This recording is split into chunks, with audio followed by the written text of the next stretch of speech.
জীবনে একা থাকতে শেখা প্রয়োজন, কারণ জীবনের সবথেকে খারাপ মুহূর্তগুলোকে একাই কাটাতে হয়। ভালোবাসা এমন একটা জায়গা যেখানে যাওয়া তো সহজ, কিন্তু সেখান থেকে ফিরে আসা খুব কঠিন। নদীর পার ভাঙার আগে ফাটল ধরে, ফাটল দেখে সরে যাওয়াটাই বুদ্ধিমানের কাজ, কারণ ফাটল দেখে সরে গেলে অনেক কিছু বেঁচে যায়। তেমনইভাবে কোনো সম্পর্ক ভেঙে যাওয়ার আগে ফাটল দেখা দিলে সরে যাওয়াই ভালো। যারা ভালোবাসা নিয়ে খেলা করে তারাই ভালোবাসা পায়, আর যারা মন থেকে সত্যি ভালোবাসে তারা শুধু কষ্ট পায়। টাকার লোভ মানুষকে অন্ধ করে দেয়, আর ভালোবাসার লোভ মানুষকে নিঃস্ব করে দেয়। মানুষ তখনই তোমায় কষ্ট দেবে যখন তুমি তাকে নিজের থেকেও বেশি ভালোবাসবে। কষ্টের ভাষা শুধু চোখের জল হয় না, কখনো মিষ্টি একটা হাসির মাঝেও কষ্ট লুকিয়ে থাকে। চোখের জলটা সহজেই মুছে ফেলা যায়, কিন্তু চোখ থেকে জল পড়ার কারণটা মুছে ফেলা যায় না। খুব কষ্ট হয় তখন যখন পরিস্থিতি না বুঝেই কাছের মানুষগুলো ভুল বুঝে চলে যায়। যে কষ্ট দিতে জানে সে কখনো ভালোবাসতে জানে না। ভালো থাকুক সত্যিকারের ভালোবাসা, সুখে থাকুক সত্যিকারের মানুষগুলো। নির্দিষ্ট কারোর সাথে প্রতিদিন দীর্ঘ সময় ধরে কথা বলতে নেই, এতে মায়া বাড়ে, সাথে কষ্টও। পাশে বসে মন খুলে কথা বলার জন্য যদি মানুষটাকে সামনেই না পাওয়া যায়, তখন অভিযোগটাই বেড়ে যায়। ওর মতো কাউকে পাবে না এটা ভেবে দুঃখ করে লাভ নেই। সে তোমার মতো কাউকে পাবে না এটা ভেবে মজা নাও, কারণ তুমি হিরে। তোমার সাথে কয়লার পার্থক্য হওয়াটাই স্বাভাবিক। যে তোমাকে ভালোবাসে সে তোমার সব ছবিতে কমেন্ট করে না ঠিকই, কিন্তু তোমার সব ছবির কমেন্ট পড়ে। কারোর সম্পর্কে কিছু বলার আগে সত্য জানার চেষ্টা করো, কারণ অনুমান করে বলা কথা সব সময় সত্য নাও হতে পারে। নিজের স্ত্রীকে কখনো অন্য নারীর সাথে তুলনা করবেন না। অন্য নারী যদি আপনার জন্য কল্যাণকর হতো তাহলে ভগবান তাকে আপনার কাছে পাঠাতেন। স্ত্রীকে মাঝে মাঝে প্রপোজ করবেন, তাহলে স্ত্রী খুব খুশি হবে।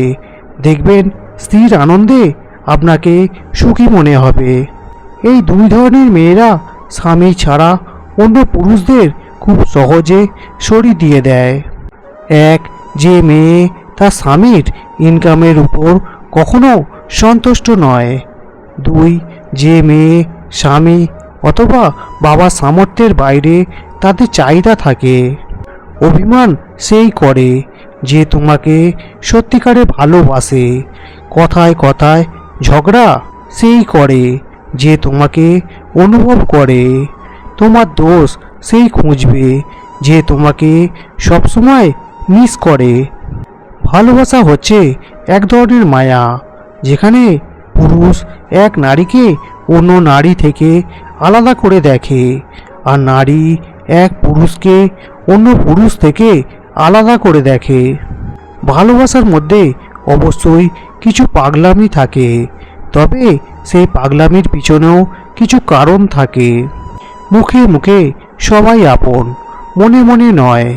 কে আপন কে পর কাজে পরিচয়। মধু সুরে করা যায় প্রেমের অভিনয়। ভালোবাসি বলা সহজ, ভালোবাসা নয়। একটা ছেলে তখনই কান্না করে যখন নিজের জীবন বাজি রেখে পরিবারের জন্য কঠোর পরিশ্রম করে যায়, অথচ তাকে বোঝার মতো কেউ থাকে না। হাতটা তাকেই ধরতে দাও যার স্পর্শে মিথ্যা আশ্বাস নেই, প্রতারণা নেই, আছে শুধু ভালোবাসা আর বিশ্বাস। মানুষের শরীরের সবচেয়ে সুন্দর অংশ হলো মন। সেটাই যদি নোংরা হয় তবে সুন্দর চেহারা দিয়ে কি হবে? একই রাস্তায় কিছুদিন চললে সে রাস্তায় উঁচু নিচুগুলো চেনা হয়ে যায়, কিন্তু একটা মানুষের সাথে বছরের পর বছর কাটালেও তাকে পুরোপুরি চিনতে পারা যায় না। সবার কাছে জীবনের মানে একরকম হয় না, তবুও মানুষ বেঁচে থাকে একটি আশায়, একদিন সব ঠিক হয়ে যাবে। দুশ্চিন্তা দূর করার একমাত্র উপায় হলো ব্যস্ত থাকা। ভুল করতে বেশি সময় লাগে না, সময় লাগে ভুল শোধরাতে। যখন মানুষের মন খারাপ থাকে তখন ঘুমও আসতে চায় না, ঘুমও তখন স্বার্থপর হয়ে যায়। কষ্টের সময় কেউ পাশে থাকে না। যদি চাইলেই সব কিছু পাওয়া যেত তাহলে জীবনের রং বলে কিছু থাকতো না। কিছু না পাওয়া, কিছু কষ্ট, এগুলো জীবনের পূর্ণতা দেয়। আমি তাদেরকে ঘৃণা করি যারা নিজের ভালোর জন্য অন্যের মুখে হাসি খুশি কেড়ে নিতে দ্বিতীয়বার ভাবে না।